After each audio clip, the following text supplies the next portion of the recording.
Good morning friends. Today we are going to learn the primary memory.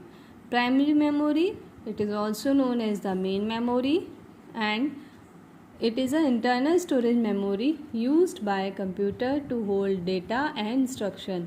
इसे हम main memory भी कहते हैं, मीन्स इसके बिना कंप्यूटर नहीं चल सकता और ये इंटरनली स्टोर्ड होती है, मतलब कंप्यूटर के इनसाइड होती है, यूज्ड बाय कंप्यूटर्स को यूज़ करता है होल्ड करने के लिए डेटा को, इंस्ट्रक्शन को. It has a limited storage capacity, means इसकी जो कैपेसिटी होती है वो लिमिटेड होती है, इसमें बहुत एक्सेस में हम डेटा को स्टोर नहीं कर सकते. Primary memory hold the data and the program needed at the instant by CPU. Means इसके अंदर हम वो प्रोग्राम को और डेटा को स्टोर करते हैं जो CPU के द्वारा एट द टाइम, मतलब इंस्टेंट ही चाहिए होता है. जैसे हम सिस्टम ऑन करते हैं. There are two type of primary memory. One is the RAM, second one is the ROM. RAM is the random access memory.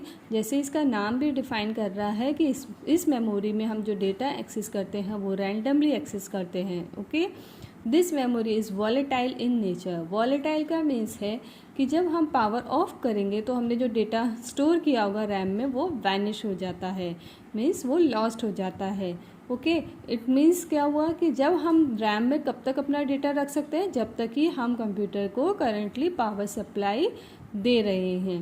It can hold the data only on temporary basis पे hold करता है because it required a continuous power supply, electrical supply. If current is gone data is lost. Okay.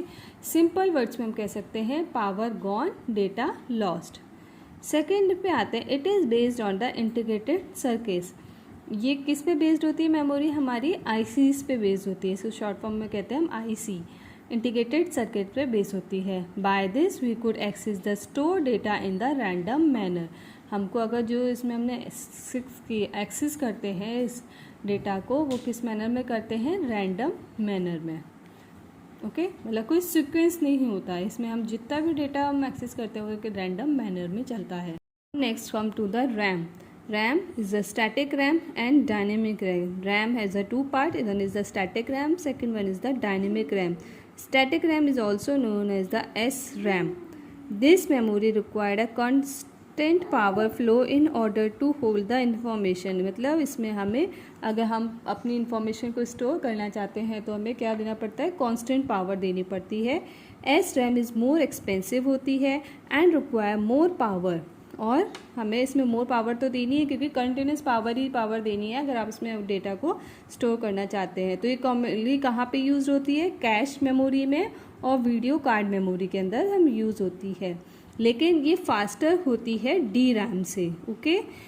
बहुत non refreshing memory होती है. Means ये non refresh में बार बार अपनी memory को रिफ्रेश नहीं करती है, इसलिए हम यूज़ करते हैं इसे ATC में, एयर ट्रैफिक कंट्रोलर के अंदर.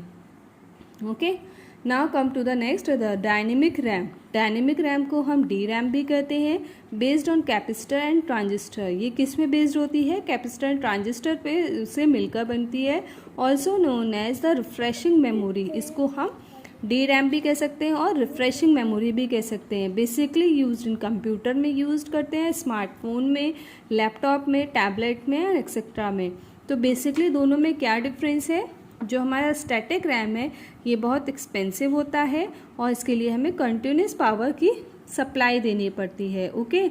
और ये हमारा डायनेमिक रैम से फास्ट होता है और ये नॉन रिफ्रेशिंग होता है, मतलब इसमें जो हमारा डेटा होता है वो बार बार रिफ्रेश नहीं होता है.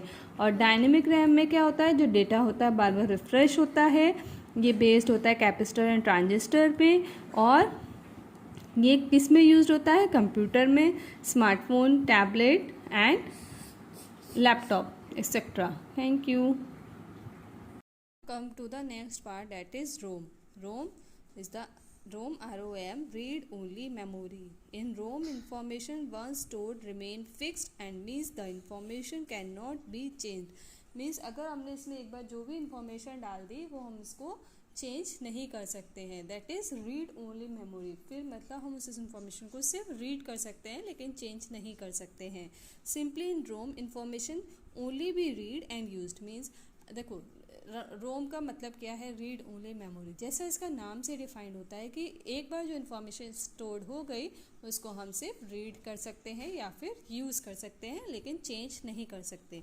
This is non volatile type of memory. इसका टाइप कैसा है, नॉन वॉलेटाइल है। नॉन वॉलेटाइल मीन्स अब अगर पावर लॉस्ट भी हो जाएगा, पावर गॉन भी हो जाएगा, तब भी हमारा डेटा लॉस्ट नहीं होगा। ओके और generally it contains a set of startup instruction, means what to do when a computer is turned on. Means इसमें हमारे वो इंस्ट्रक्शंस होते हैं कि सीपीयू को क्या करना है जब कंप्यूटर ऑन होगा। वो सारे इंस्ट्रक्शन कंप्यूटर को कहाँ से मिलते हैं, रोम के थ्रू मिलते हैं। The content of the ROM remains stored even if the power is turned off. Obviously तो वो जो कंटेंट उसका है वो उसके अंदर ही राइट डाउन ही रहता है, पावर लॉस से उसका कोई इफेक्ट नहीं आता, इसलिए इसको हम non volatile in type of memory भी कहते हैं। A ROM content can not be altered once the chip has been made. देखो रोम की चिप, जैसे कि एक चिप है, इसके अंदर हमने जो भी डेटा अगर स्टोर कर दिया तो वो वन टाइम रिटन हो गया, उसको हम या तो रीड कर सकते हैं या यूज़ कर सकते हैं, लेकिन उसको ऑल्टर नहीं कर सकते हैं। और जब ये चिप बन जाती है उसको हम फिर सिस्टम के अंदर इंस्टॉल कर देते हैं, और ये चिप ही जो होती है, रोम चिप, यही हमारे सीपीयू को इंस्ट्रक्शन देती है कि जब सीपीयू ऑन होगा तब सीपीयू को क्या करना है, what to do when the computer is turned on.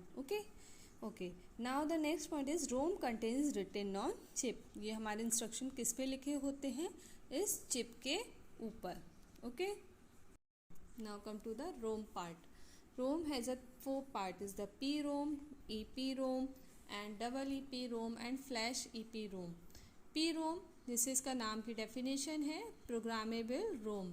Programmable ROM is it is a computer memory chip in which information written once cannot be changed or deleted। इसमें एक बार information लिख जाती है उसको हम चेंज नहीं कर सकते और डिलीट नहीं कर सकते, मतलब ये हमारी प्रोग्रामेबल होती है, मतलब वंस प्रोग्राम दैट्स इट, और उसको यूज़ कर सकते हैं। Okay it name define the programmable ROM means this chip can be programmed once and can not be erased और डिलीटेड। उसको इरेज नहीं कर सकते और डिलीट नहीं कर सकते, हम इसमें जो भी प्रोग्राम लिखते हैं उसको वन टाइम ही यूज़ कर सकते हैं।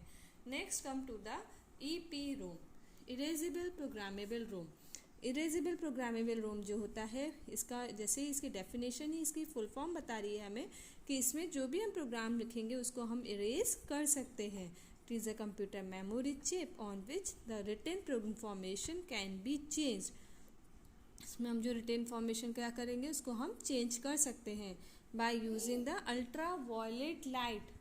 उसके लिए हम क्या यूज़ करेंगे, अल्ट्रा वायलेट लाइट। मीन्स हम अगर जैसे अपनी नोटबुक में कुछ लिखते हैं पेंसिल से और उसको इरेज करने के लिए हम क्या यूज़ करते हैं, इरेजर यूज़ करते हैं या डिफरेंट टाइप्स यूज़ करते हैं। तो ये जो हमारी मेमोरी है इसमें हम इरेज करने के लिए क्या यूज़ करते हैं, अल्ट्रा वायलेट लाइट को यूज़ करते हैं। Next come to the double EP ROM, electrical erasable programmable ROM. ये भी हमारी इरेजेबल है, लेकिन इसमें हम जो इरेज कर रहे हैं उसके लिए क्या टेक्निक यूज़ कर रहे हैं, इलेक्ट्रिकल मीन्स इलेक्ट्रिसिटी को हम यूज़ करते हैं। प्रोग्राम कैन बी इरेज और reprogram by using the electric charge के थ्रू, और ये कैसा होता है, स्लो होता है इन स्पीड में। Next come to the part flash double EP ROM. Flash double EP ROM जो होता है ये हमारा क्या होता है, ये और फास्टिंग टेक्निक होती है जिससे हम इरेज कर सकते हैं, और ये हम यूज़ करते हैं USB FD में, USB MC में, SSD में। ठीक है, floppy disk, USB memory card और SSD means solid state drive में। Okay thank you.